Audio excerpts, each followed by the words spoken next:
रोशनदार नाम, मानो इंडिया की टॉप बिजनेसमैन फैमिलीज में से किसी एक का वारिस हो। अहान एक करोड़पति बिजनेस फैमिली का दामाद तो जरूर है, मगर उसकी हालत पर घर के नौकर भी कहते हैं कुछ पैसे चाहिए तो बता देना, तुम्हारी गरीबी देखी नहीं जाती। कहने को तो अहान जैसी रिच फैमिली के दामाद सड़कों पर महंगी कार दौड़ाते थे, महंगी क्लब्स में जाते थे, मगर अहान की लाइफ में 3 चीजें आम थी। पहली चीज बेइज्जती, दूसरी चीज बहुत बेइज्जती, और तीसरी चीज बहुत से भी ऊपर वाली बेइज्जती। और हाँ, कभी कभी वो किसी रईस को जब अपनी बीवी को एक महंगे होटल में खाना खिलाते देखता था तो वो खुद से कहता था, एक दिन अपना भी टाइम आएगा जब मैं महंगे सूट में ऐसी किसी महंगे होटल में अपनी बीवी शनाया को धशन के साथ खाना खिलाऊंगा। जब वो मेरे सीने से लग एक रोमांटिक डुएट में मेरे साथ रोमांटिक कैंडल लाइट डांस करेगी तो वहां बैठे सारे रईसजादों के सीने पर सांप लौटेंगे।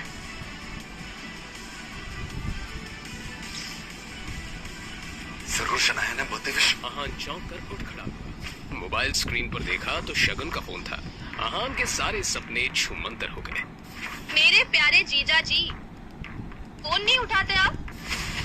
अच्छा वो सब छोड़िए, आप एक काम कीजिए, साहू ज्वेलर्स पे मेरा एक नेकलेस पड़ा है, मैंने ओनर को कॉल कर दिया, वहाँ जाके नेकलेस कलेक्ट करके मेरे घर पे आ जाइए। शगुन, मुझे बैंक जाना है। ये बैंक जाने का तेवर किसी और को दिखाइएगा जीजा जी। वैसे भी आपको हमारे फैमिली के टुकड़ों पर ही पलना है, तो जितना काम कहा जा रहा है उतना कीजिए।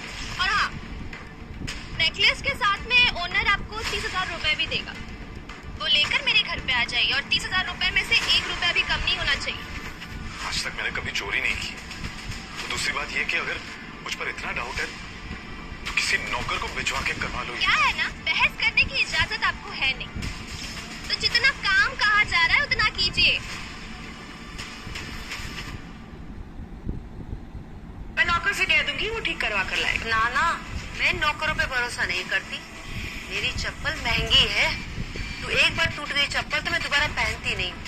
लेकिन क्या करूं, घर भी तो जाना है ना। अहान उस तरफ से निकला ही था जब यामिनी जी की नजर उस पर पड़ गई। डोंट वरी, नौकर नहीं है, नौकर से थोड़ा ऊपर ही है, वो तुम्हारा काम अच्छे से करेगा। सुनो, ये चप्पल लो और उसे ठीक करा कर लाओ। तभी यामिनी जी की सहेली ने कहा, यामिनी, ये सब काम दामाद से अच्छा नहीं लगता। अरे तुम इतना टेंशन क्यों ले रही हो? वैसे भी इसे ये सब काम करने में बड़ा मजा आता है। तुम लोग को भी कोई काम हो तो बता दे रहा। दामाद है तो क्या हुआ, चप्पल भी ठीक नहीं करा सकता? कुछ तो करे, वैसे भी कुछ करता धरता तो है नहीं।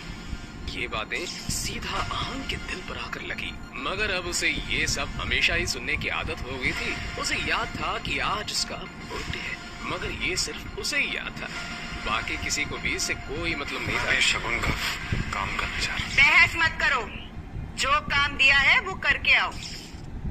दामाद है तो दामाद की तरह रहो। भिखारी कहेगा, पता नहीं शनाया की जिंदगी में ऐसा क्या लिखा था कि तुम जैसा निठल्ला पति मिला है उससे। और अब यामिनी जी की सहेली ने अहान को उसकी टूटी हुई सैंडल की स्ट्रैप दिखाकर कहा, ये वाली चप्पल ठीक करना है, महंगी दुकान में ठीक करवाना, समझ में आया? कहते हुए उसने अहान का हाथ उठाकर सैंडल उसके हाथ में पकड़ा दिया। ना चाहते हुए भी अहान को यह काम करना ही पड़ रहा था।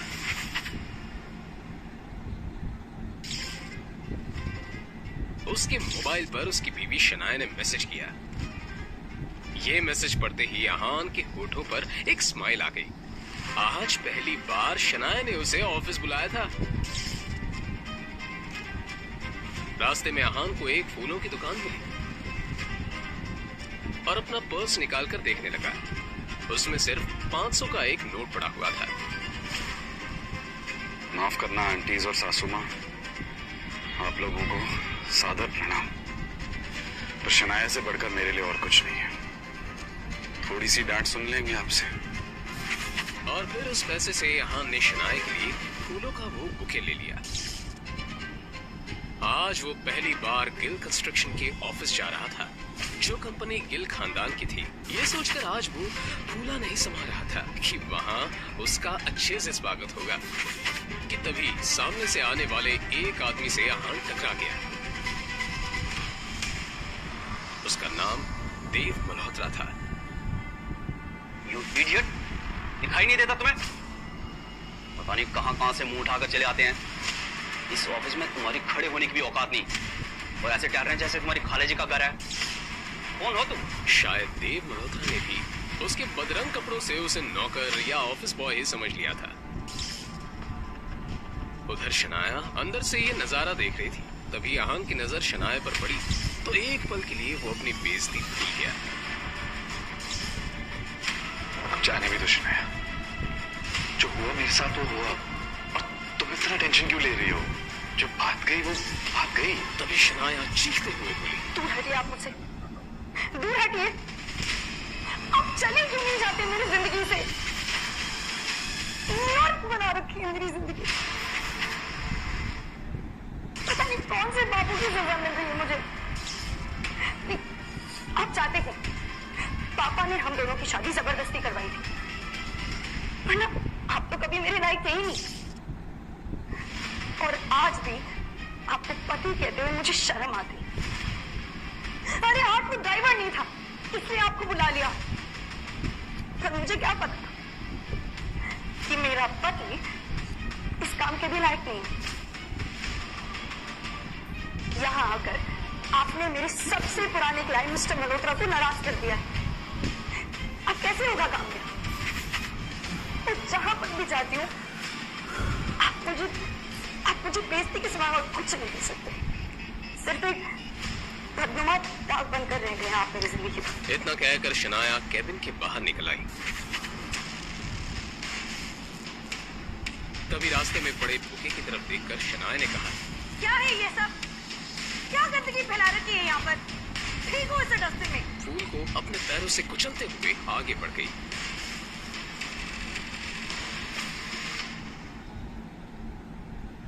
मल्होत्रा अपनी कार में बैठा पहले से शनाया का इंतजार कर रहा था।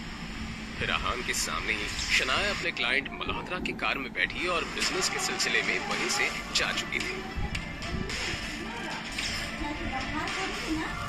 तभी आहान के सामने एक काली रंग की कार आकर रुकी, जिसमें से एक अधेड़ उम्र का शख्स बाहर निकला। आहान उसे देखते ही चौंक गया। यंग मास्टर, एशिया की सबसे अमीर कंपनी और रायजादा ग्रुप के अरबों रुपए का बिजनेस एम्पायर आपका इंतजार कर रहा है। वक्त आ गया है कि आप आकर अपना बिजनेस संभालें। आखिर कौन है ये आदमी? आहान के साथ शनाया के इस बर्ताव का कारण क्या है? क्या है आहान की कहानी? अपने सामने खड़े आदमी को देखकर आहान गुस्से में नजर आने लगा। मिस्टर विक्रम, आप यहाँ पर क्या कर रहे हैं? यंग मास्टर, तो मैं आपसे ये कहने के लिए यहाँ आया हूँ कि आपके पिताजी आदित्य रायजादा ये चाहते हैं कि आप आकर उनका बिजनेस संभालें। वो इस एशिया का सबसे बड़ा एम्पायर आपको सौंपना चाहते हैं। और आपको लगा कि मैं उनकी बात मान लूंगा? मैं तो उनका नाजायज बेटा हूं। तो फिर ये सब मुझे क्यों देना चाह रहे हो? फिर जब मेरी माँ बीमार थी और मैं उनके पास मदद मांगने गया था, वो तो मीटिंग में बिजी थी ना। और उसकी वजह से आज मेरी माँ इस दुनिया में नहीं रही, और इसके लिए मैं उन्हें कभी माफ नहीं करूंगा। तो बेहतर ये होगा कि आप चले जाइए। आप तो जानते हैं आपके पिताजी कितने जिद्दी हैं। वो आपको वापस लाने के लिए किसी भी हद तक जा सकते हैं, किसी भी हद तक। उनके सामने कोई औकात नहीं रखता। वो जब चाहे, जिसे चाहे, जहां चाहे पल में मिट्टी में मिला सकते हैं।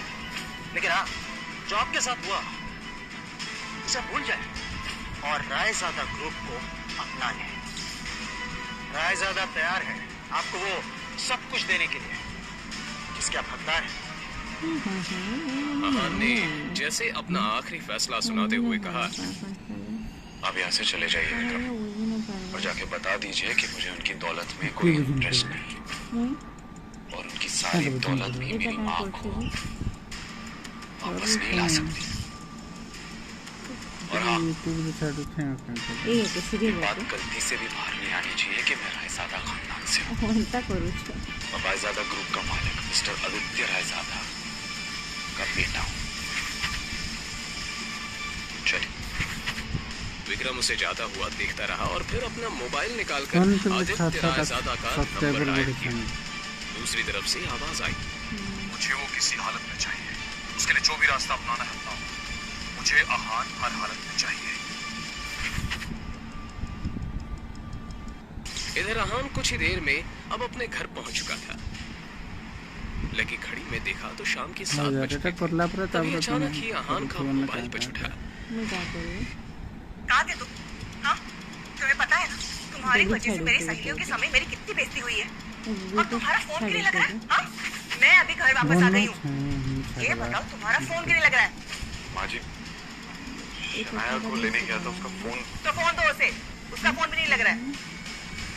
माँ जी, शनाया तो मेरे साथ नहीं आई। और अभी तो तुमने कहा कि तुम उसे लेने गए थे। हाँ, मगर वो अपने किसी क्लाइंट के साथ। आहान का इतना ही कहना था कि तभी यामिनी जी उस पर चिल्लाते हुए बोली। रात होने को आई है और तुम कह रहे हो कि वो किसी क्लाइंट के साथ है। तुमने कुछ गड़बड़ की होगी, इसलिए तुम्हारे साथ वो आई नहीं। अच्छे दामाद तो तुम बन नहीं पाए, कम से कम अच्छी पति तो बनाओ। तुम्हारे पास 1 घंटा है, किसी भी तरह शनाया को ढूंढकर इस घर में वापस लाओ। आहान ने शनाया का नंबर डायल किया तो वो नहीं लग रहा था। अब सच में उसे शनाया की फिक्र होने लगी थी। कमाल, Shanaya pick up the phone. वो लगातार शनाया को फोन लगाता रहा मगर उसका फोन नहीं लगा। अब परेशान होकर आहान बाहर निकला। आहान के बारे में भले ही मल्होत्रा को नहीं पता था मगर आहान देव मल्होत्रा के बारे में कई बार शनाया के मुंह से सुन चुका था कि मल्होत्रा उसका पुराना क्लाइंट है और उसका एक नाइट क्लब भी है। अंदर बेहद ही शोर शराबा था और लोग शराब पीकर नाच रहे थे। आहान ने चारों तरफ देखा पर कहीं भी उसे शनाया नजर नहीं आई।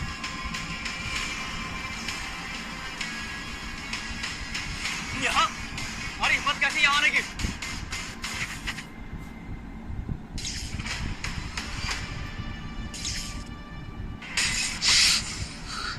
मिस्टर देव मल्होत्रा, मैं शनाया का पति हूं।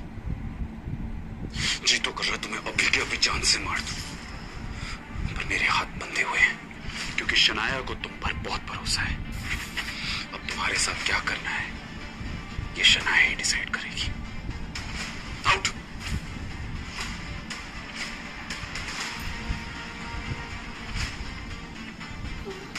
आपकी हिम्मत कैसे हुई मुझे अपने साथ सुलाने की? कैसे आई मैं यहाँ? कैसे आई हूँ मैं यहाँ? नहीं, एक सेकंड, आपको पता है ना कि मेरा कमरा अलग है, फिर भी आपने अपने स्तर पर अपने साथ मुझे सुलाने की हिम्मत की कैसे? नहीं, क्यों किया आपने ऐसा? क्यों? शनाया, तुम कल रात को नशे में थी। मल्होत्रा से बचाकर मैं आपको यहाँ लाया। आपको इस हालत में देखकर आपको अकेला छोड़ना मैंने सही नहीं समझा, इसलिए। मुझे याद आ गया कि मेरे साथ कल क्या हुआ था। आपके चक्कर में मुझे याद ही नहीं रहा कि मुझे कितना जरूरी काम करना था। इसमें मल्होत्रा का तो कुछ करना पड़ेगा। मुझे पता ही नहीं था कि ये इतना घटिया इंसान निकलेगा।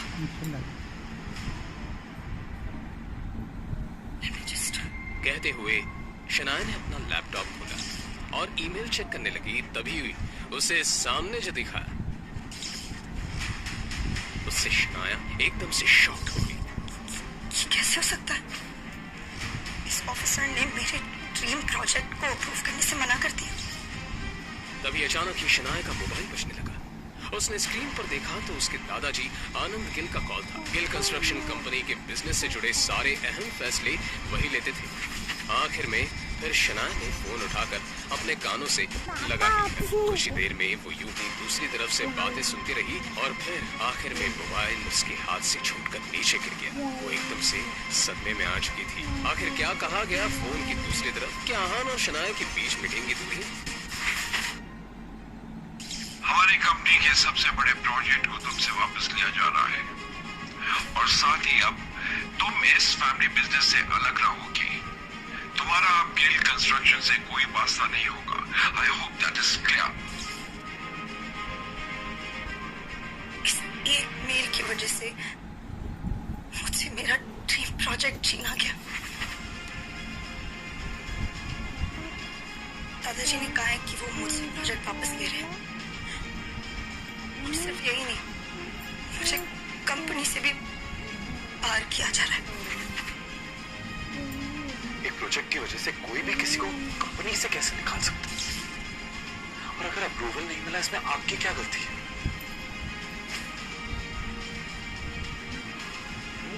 सुनाया, दुनिया मुझे निकलना समझती है। अब शायद आप भी मुझे ऐसे ही समझते हैं। अब एक बार अपने निकम्मे पति को भी मौका देकर देख लो। तो आप अपने आप को बड़ा दिमाग खान समझते हैं ना? क्या कर लेंगे आप? मेरे साथ चलो और अपने दादाजी से बात करो। ये नई बिल्डिंग का प्रोजेक्ट गिल कंस्ट्रक्शन का बहुत बड़ा सपना था जो अब तक मुकम्मल नहीं हुआ। Why? दादाजी, I feel like क्योंकि तुमसे ये काम नहीं हो पा रहा। मैंने ये प्रोजेक्ट तुम्हारे कजन सौर्य को दे दिया है। आज से वो इस प्रोजेक्ट को हैंडल करेगा। दादाजी, प्लीज शौर्य को ये प्रोजेक्ट देने से पहले मुझे एक आखिरी मौका दीजिए, प्लीज दादाजी।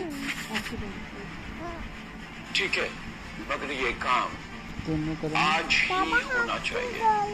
आई hope I am clear on that. जी दादाजी, एब्सोल्युटली। शौर्य शनाया का ही कजिन था जो हमेशा से शनाया को बिजनेस से बाहर करना चाहता था। उसकी हसरत थी कि एक दिन वो इस बिजनेस एम्पायर को हासिल कर ले और इसके लिए शनाया को हर हाल में पीछे छोड़ना चाहता था। अप्रूवल के लिए आई हो, मगर अफसोस अब कोई फायदा नहीं है, क्योंकि उस ऑफिसर को मैंने ऑलरेडी खरीद लिया।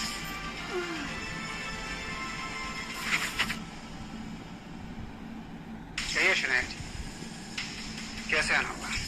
गिल कंस्ट्रक्शन की जो बिल्डिंग है उसके सारे डॉक्यूमेंट्स कंप्लीट हैं और हर जगह पर सारे नियमों का पालन भी किया गया है। बावजूद इसके हमें अप्रूवल नहीं मिला। क्या मैं आपसे पूछ सकती हूँ कि आपने ऐसा क्यों किया? मैंने इन्हें ऐसा करने बोला था। तुम यहाँ? मैं यही काम करती हूँ और ये जिस सक्सेना से तुम बात कर रही हो ना, वो मेरा पति है शनाया। जब मुझे पता चला कि तुम्हें हमारे अप्रूवल की जरूरत है तो मैंने ही इन्हें ऐसा करने से मना कर दिया। आज मेरा पति वो जगह पे है जहाँ वो तुम्हारा काम बना भी सकता है और बिगाड़ भी सकता है।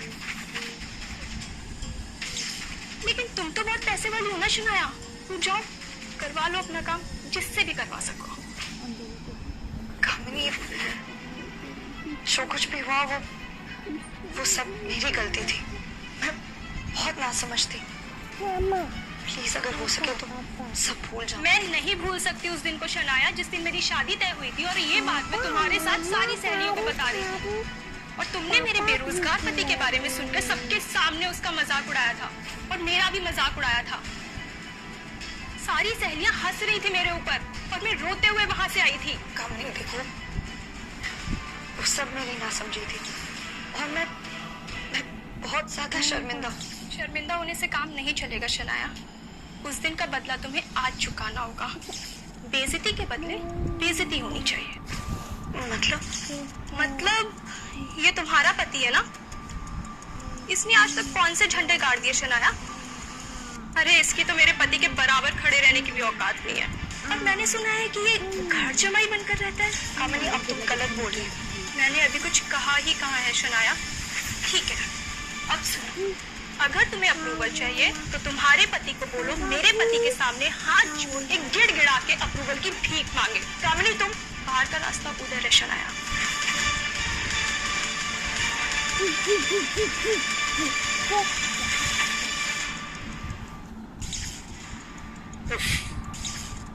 शायद काम हुआ नहीं। So sad. अब तो तुम्हें प्रोजेक्ट मेरे हवाले करना होगा। और तो और आनंद दादू की नजरों में भी अब तुम किसी काम की नहीं रही। अब तो तुम्हें कंपनी भी छोड़नी पड़ेगी। तुम बिल्कुल टेंशन मत लो, मैं हूं ना, मैं सब संभाल लूंगा। तुम बस घर पर आराम करो, अपने उस निकम्मे पति के साथ, उसकी निकम्मी बीवी बनकर। और वो तुम्हारा पति कहाँ रह गया? वापस नहीं आया तुम्हारे साथ?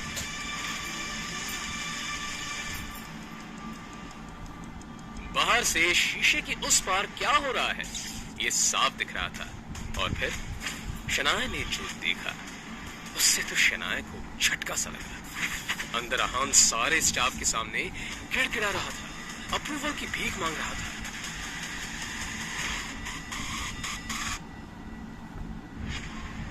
सचमुच बहुत प्यार करता है तुमसे, तुम्हारे लिए कुछ भी कर सकता है। वैसे कहाँ से मिला तुम्हें ये?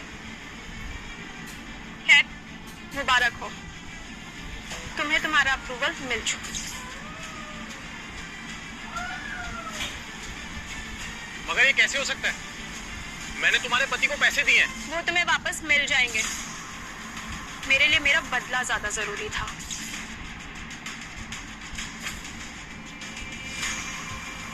अब क्या समझते हो खुद को? क्यों किया आपने ऐसा?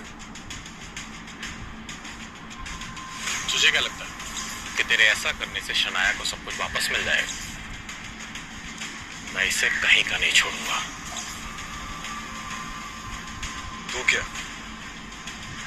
दुनिया में कोई भी शनाया का बाल तक बांका नहीं कर सकता। ओ, मगर कब तक साथ देगा तो शनाया का? देखता जा, मैं तेरा और शनाया का रिश्ता ही खत्म कर दूंगा। कोशिश कर ले, चल जाएगा।